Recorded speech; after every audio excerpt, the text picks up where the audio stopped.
So we're going to talk a little bit more about lighting.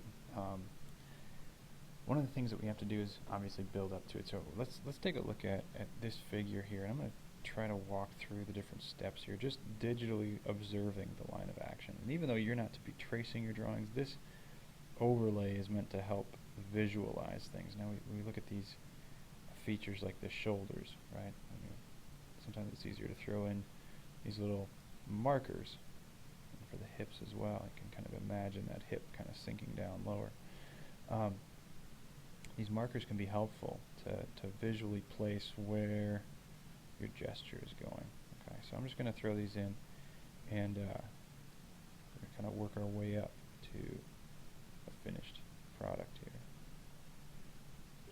There's a little bit of foreshortening on these legs, and so I'm going to communicate that through a curve. And it just winds up being a shorthand method for me to say, okay, there's some foreshortening going on here. Okay, now we've got this. Now I hit some volume. Let's take a look at this first. All right, so that's what we got for a gesture. I'm going to throw the head in there as well. The cranium, mandible, these two different parts of the head that we need to be thinking about. I'm also going to throw a marker in right there and right there. Alright, those will make sense in a little bit. Okay, so for the arm, this is twisting behind, so let's visualize that as a cylinder going away. The arm is also a cylinder going away that direction. And this one is coming forward. Okay, so these are real quick, but they're a great way to get built up to the contours. Okay, leg coming in here, and this one's going to be a fun one here because this is a cylinder going very far away from us here. This one, we can just imagine what's going on behind there. And there you go. It gives us some direction. Now we're got a little bit more volume that we're built up to here. Okay, the proportions look a little bit squatty, but that's the actual angle of the figure. Okay, so I'm going to finish off with the torso. And then we're going to build up to some core shadows. They're real easy to see with this good studio lighting here. And it's going to help us to visualize the rest of the figure. Okay. Once we get this done here, I'm going to throw in clavicle and mastoid. Everything kind of working together. There's this pretty important shape that we need to be considering as well, which is the collarbone. Okay, so once we get this all done, we just back out so we get a little bit more frame, more of the drawing in frame, and that's what we're looking at for a gesture. Okay, I'm just giving you the overlay so that we can kind of see into the figure a little bit more. Okay, and now what I'm going to do is I'm going to get rid of this entirely. I'm going to knock this back so it's real light, but we're going to keep working on contours. Now this is the part where I'm just going to shoot from the hip. I'm not using reference anymore. This is meant to be more instructive as to how you should go about your own exercises. Now I'm just going to make some stuff up here because even at this stage I'm still staying pretty loose. Okay. And so now I'm a little bit more concerned with contours. Alright. Start to build this out a little bit. And create the figure with the contour shapes. Alright. And I'm staying very fluid on these contour shapes because I want the edges to feel, I want them to feel both muscular and also like they have some movement to them. Okay, so I'm trying not to be super geometric with my strokes. All right. Everything's got a curve to it. Even bones have curves to them. If you get straight in your lines, if you find a part of the figure that you think you can draw with the help of a ruler, probably not handling it quite the best way it could be handled. Okay. Now, we've built up this sort of glowing edge thing, and I know this is probably thinking opposite for some of you who are used to working with maybe graphite on white paper or something like that.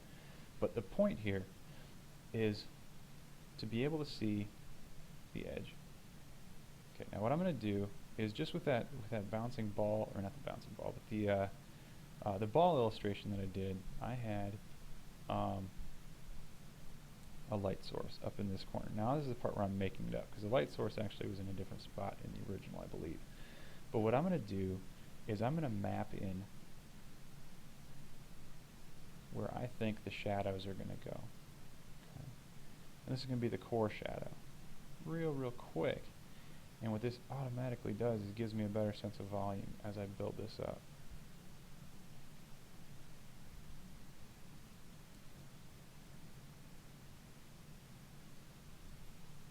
Okay, it's really quick. It's not meant to be perfect, but it's meant to be taken from observation, and it's meant to be a quick way to define some volume.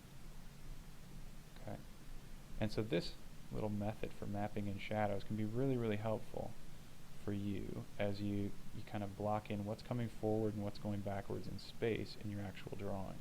Okay, and then from there, that's when you can take and start really hammering on the highlights of everything. So you're going to be observing now. Once you kind of map in, this is the actual edge that I'm talking about. This sort of the core shadows equator, I guess, where the light hits here and then falls off in this direction. Does that make sense? So the light comes in here, and then it starts falling off along this edge here, and that may actually trace up a little bit or something like that. But that's the area that I want to map in with just a line or a mark of some sort. And what that gives me then is a goal. So when I go in to shade this, I may actually be real careful with how I crosshatch over this or something like that, but my darkest area is going to be along this line. I've gone through and I've mapped it in, and I've found the edge of my shadow, and then the rest can be filled with midtones and then you can emphasize again like these little areas where the highlight is going to be the hottest. Okay, so think of this more as this isn't really human anatomy. This is more like the anatomy of lighting. Okay, we're observing where the light source is coming from, and I'm using these weird colors just to show that it's really more about observing these edges than I don't want to get confused with trying to shade everything on this at this stage, because it's for the sake of demonstration. Obviously, you guys are going to be on your tablets or on your on your drawing pads. You're going to be the ones that making the actual marks, and you're going to be the ones making the the graphite or the charcoal. And we'll talk a little bit more about that in the next video. But this is the part that I want you to be observing, is where this light is falling away from the surface. Okay, just mapping in those shadows. All right, so there we go. Gives us just a little bit of an indicator of where everything is. And if we go back to the let's go back to the original here, because I think it's real helpful and instructive to take a look. I was making it up, but it wasn't that far off, right? If we're just a little bit more consistent with our direction, he's got more of a light sources, maybe more here. I'm going with some yellow here, and I would say I'd be marking in here. Okay, this is my core shadow. If this were a comic book, that would be the ink fields. That would be the spot blacks for the ink. But